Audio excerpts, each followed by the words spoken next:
In Zoho Docs, we're going to go ahead and create a spreadsheet.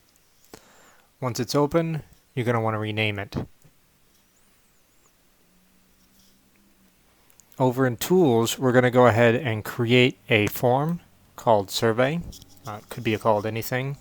You're going to want to drag over certain form elements like a drop down, and you can rename that as well.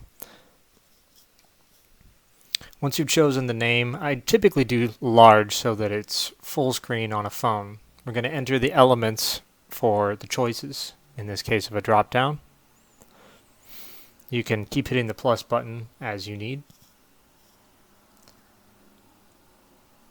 And you can scroll down and you can see that you can sort the choices, whether it be ascending or descending. There's also data validation options as well.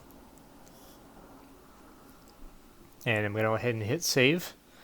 And other options, you can import or copy in some of those if you have like a longer list. You can choose whether it's mandatory or not. This one in this case will be mandatory. Here I'm going to switch over to our reference material, which is in this case the JCI community survey. And as I drop in elements, I'm literally copying and pasting rather than typing. Expand the field size to large. Select validation if you'd like.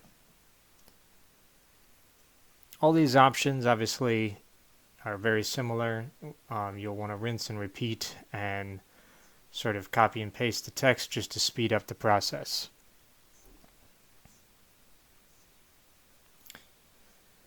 Now, one thing to keep in mind is the type of question might not necessarily be a fill in the blank. We may want to do some things like some drop downs, etc. Modify the options as you need.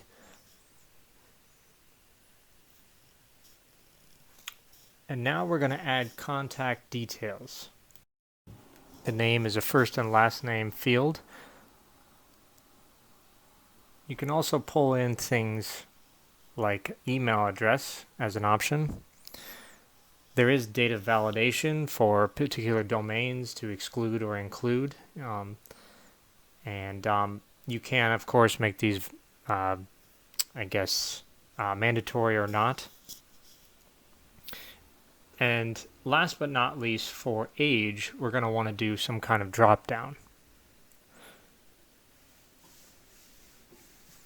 Now, age range, of course, could be very specific or very broad. In this case, it's either under JC age or of JC age. Or above JC age, I should say. We may want to be more granular and specify, sub-ranges like 20 to 30, 30 to 40. That could be useful in terms of understanding who might be best suited to lead in the near future. Eventually, you're going to want to specify a theme. I prefer to use the sort of all-white theme that looks the best on the website. I typically hide the page header because I use the header sort of tools on the website itself. I usually use CAPTCHA to avoid having bots sort of inputting. Now, rules on the rules portion here allows you to specify like a particular answer hides or shows other fields. As you can see, we set up a rule for each borough as an answer, and it hides or shows other options like a borough's neighborhood. Now, if you would like to know more and it says no, then we can hide the fields below, presuming we don't want their contact information if they're not interested in being involved in the chapter.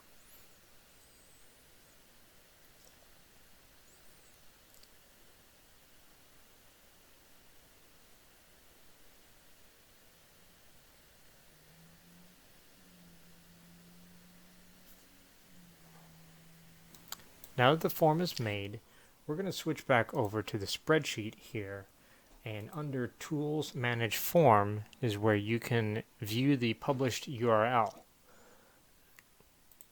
Now, we've already shared this, which had I done that before, there would have been the option to share external, but that's already been done. Now, if you're going to send this in like an email to somebody, you could just send it this way or via text. But if you want to actually embed it into a website, you're going to have to do that here. This is essentially the steps to creating a spreadsheet, creating a form, and getting that form ready to embed into a website. In future videos, we'll talk about how to integrate it into a website.